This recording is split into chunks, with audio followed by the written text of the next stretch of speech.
Less than a week before Valentine's Day, and scammers are pulling at the heartstrings of people to get their money. Romance scams are more prevalent than ever before. 10 on your side's Ashley Knight talked with the FBI about the red flags. Ashley? Lana, Jane Austen once wrote, "I may have lost my heart, but not my self-control." She was making a joke at the time, but it's good advice this Valentine's Day to not lose more than your heart to online scammers. I felt a real soul connection with them right away. We sang to each other, we prayed with each other. It can start with a comment or message and turn into a flame, but experts say be wary of this flame. So what they do is they search out vulnerable women, generally speaking. In 2022, the FBI received more than 19,000 complaints about the romance scam, with victims losing around $740 million.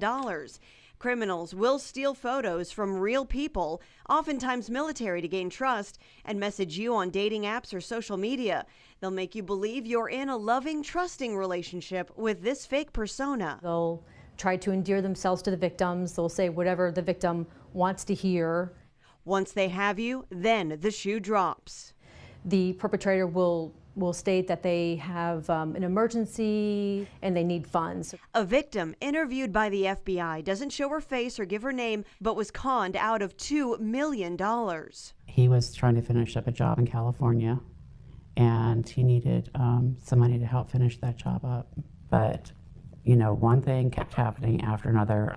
He'd need more money. And once you give them money, experts say the floodgates open and victims could be targeted again. They will oftentimes be placed on what's called a sucker list, and their names and identities are shared with other criminals. Even now, knowing she was a victim, this woman still can't bring herself to believe it was a lie. I can't think of him that way. My mind keeps me from thinking of him that way, because there can't be a man in this world that could be this horrible.